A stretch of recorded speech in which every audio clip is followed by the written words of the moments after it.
I know that, what, about a year ago? How long has it been that you had Ernest Goes to Camp out? Right, that was last year. And you have a new movie.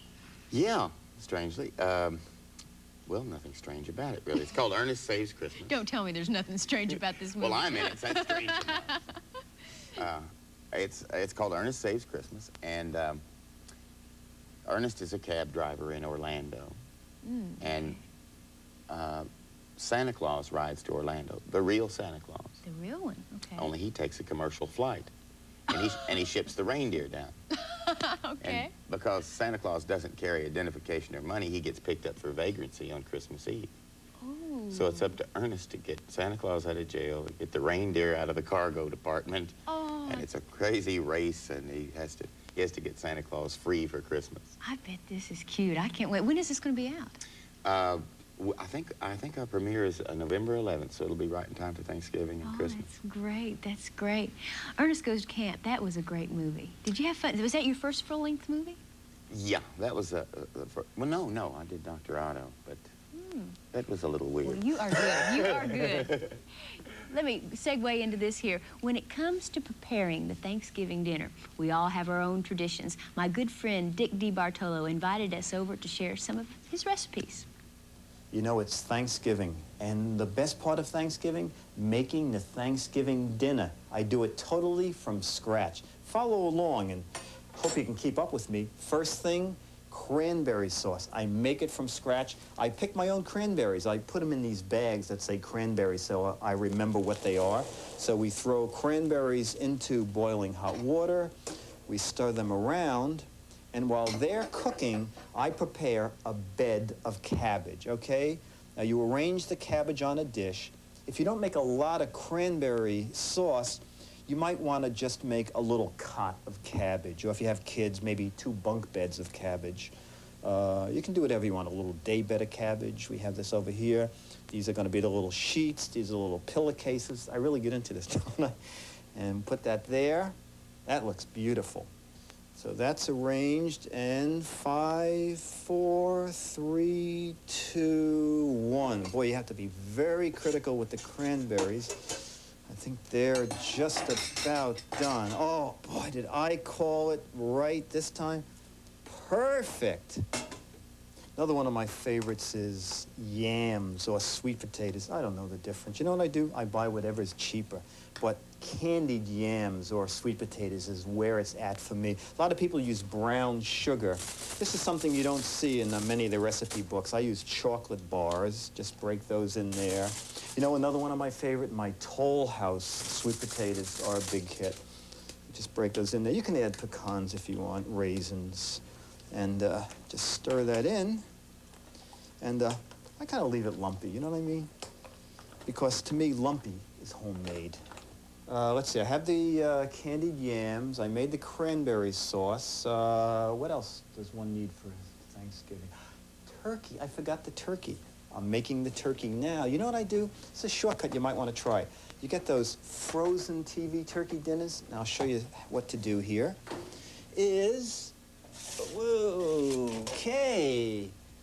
I bake usually 1 frozen dinner per person, and then don't let them see the trays, whatever you do. Let's just open them here.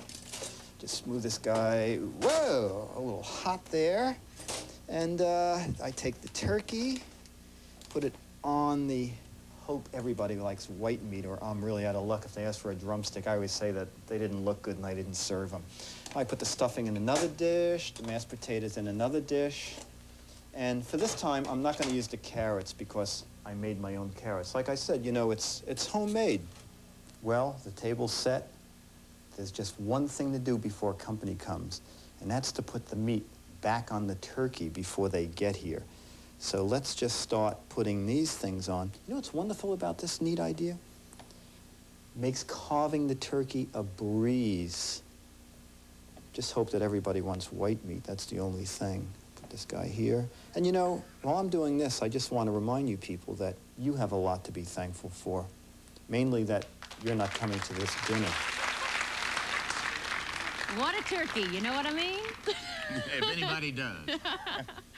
Well, we're going to sing a song together here, which I'm so excited about. I'm glad to get to sing with you. But before we do, I want to introduce you to some special folks here. Over on keyboards, backing us up here is Monty Parkey. Yay!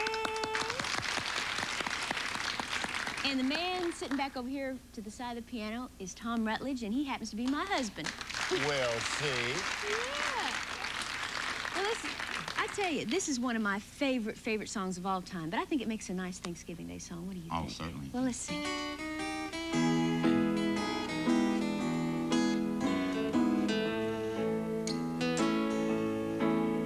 There's a storm across the valley.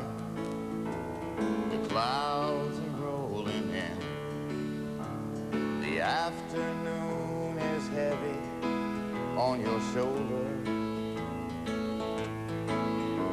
There's a truck out on the 4-lane, a mile or more away. The whining of his wheels Just makes it colder. Hey, it's good to be back home again. Oh, yes. Sometimes this old farm feels like a long-lost friend. Yeah. And hey, it's good to be back home again.